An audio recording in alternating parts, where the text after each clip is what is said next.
ये FATF है जहां अमेरिका, बरतानिया, फ्रांस सब भारत के हामी हैं। तो आपको पहले तो जवाब देना होगा कि हुआ क्या।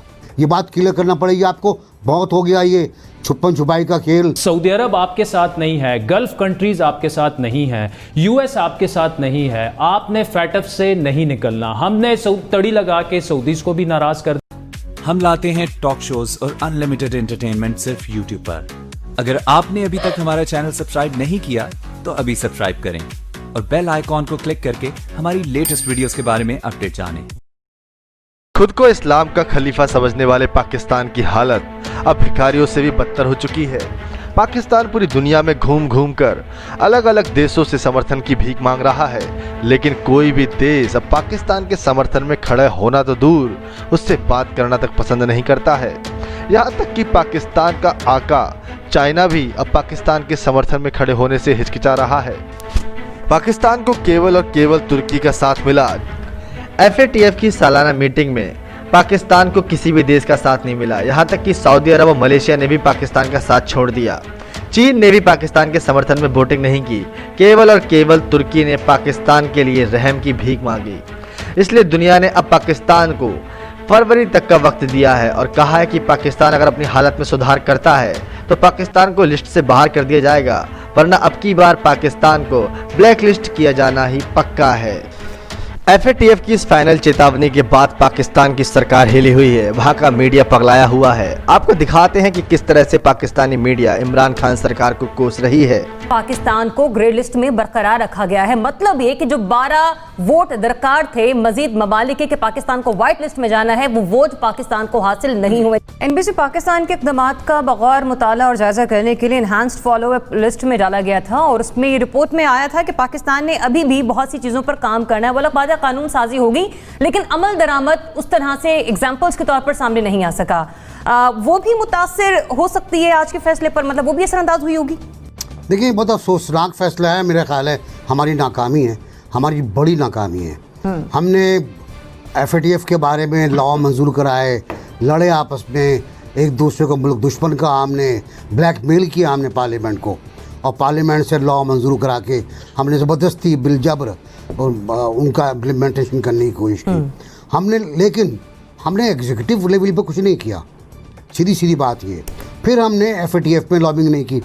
हमें याद है कि जब हमारा प्राइम मिनिस्टर बहुत खूबसूरत कपड़ों में, डिज़ाइनर सूट में गए थे अमेरिका, नीले कपड़ों में, तो वहाँ उन्होंने कहा था प्रेस टॉक में प्रेसिडेंट ट्रंप से कि हमें निकलवाएं इससे आप ब्लैक लिस्ट से और ग्रे लिस्ट से, और उन्हें यकीन दिलाया था। उन्होंने सारसी का वादा भी किया था कश्मीर पर। हमारे वज़ीर ख़ारजा ने पार्लियामेंट में खड़े होकर कहा था कि हमने लॉ मंजूर कर लिया है, अब हम वाइट लिस्ट में आ जाएंगे। कहाँ गया वो वादा? किस तरह, मतलब किस तरह आप उसको ले रहे थे? उसको अब भी बहुत हल्का ले रहे थे। आपको तो क्या, आप खाली कानून पास करने के बाद आप गो थ्रो कर जाएंगे? ऐसा नहीं होता। ये FATF है जहां अमेरिका, बरतानिया, फ्रांस सब भारत के हामी हैं। आपके हामी 3 होते हैं टोटल, जो आपको बचाते हैं ब्लैक लिस्ट में जाने से। आपको 12 वोट चाहिए थे, आप 12 वोट हासिल नहीं कर पाए इन तमाम तरह इक़दाम के बावजूद।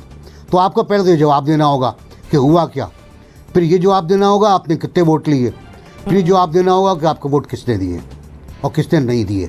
ये बात क्लियर करना पड़ेगी आपको। बहुत हो गया ये छुपन छुपाई का खेल FATF के नाम के ऊपर। पाकिस्तानियों ने अपने घरों को ठीक करना है, ये बात बहुत पहले से कह रहे थे। अफ़गान जिहाद से हम कह रहे थे कि ये गड़बड़ हो जाएगी, और गड़बड़ हो गई।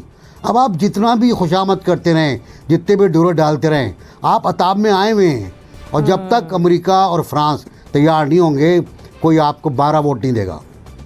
आदिल, इंटरनल पॉलिटिक्स पाकिस्तान की अपनी और इंटरनेशनल पॉलिटिक्स, इसका कितना इम्पैक्ट गया है आज के इस डिसीजन पर? देखिए, एक तो ये डिसीजन अंडरस्टूड था जब उन्होंने इन्हांस्ड फॉलोअप लिस्ट पे डाला 12 अक्टूबर को, तो इट वाज तकरीबन 90% यही तय हो गया था कि पाकिस्तान ने ग्रे लिस्ट पे रहना है। अब जो NBC ने बात की, मैं 100% उससे एग्री करता हूँ। इस वक्त जो इंटरनेशनल डायनामिक्स है, इंटरनेशनल पॉलिटिक्स है, वो परफेक्टली सूट कर रही थी कि पाकिस्तान ग्रे लिस्ट से निकल आए।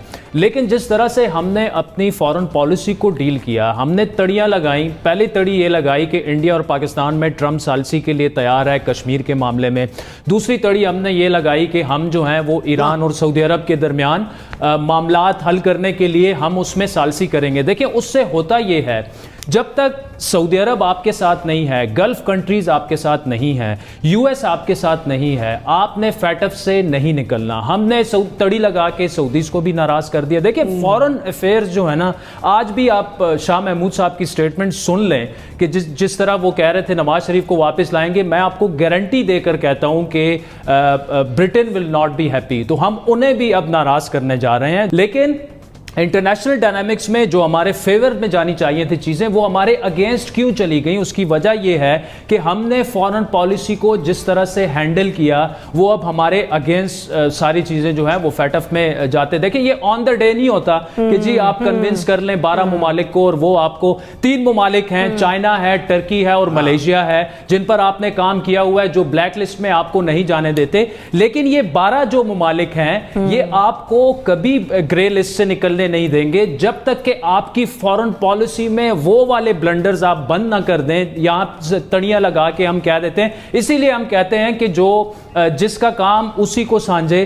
तो फॉरेन अफेयर्स को डील करना जो है वो आप ऐसे, आप कल हिना रब्बानी खर से बड़ी तफसीली गुफ्तगू अपने प्रोग्राम में की, आपके कान खड़े हो जाएंगे। हम बिल्कुल सोए हुए हैं। फैटफ का ये इजलास जो है, हम एक हफ्ता पहले जी मैं उसको कॉल कर लूंगा, इसको कॉल कर लूंगा, ये आप हल्के का इलेक्शन नहीं लड़ रहे खुदा के लिए। भारत की बढ़ती ताकत से पाकिस्तान किस तरह से बेचैन है?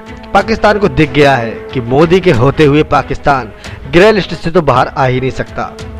तो दोस्तों, ये थी आज की वीडियो। आपकी वीडियो कैसी लगी प्लीज इसे लाइक कीजिए, शेयर कीजिए, सब्सक्राइब करना ना भूलिए आपके चैनल EFCDZ को। और हाँ, पाकिस्तान के बारे में कमेंट्स करते रहिए। जय हिंद, वंदे मातरम।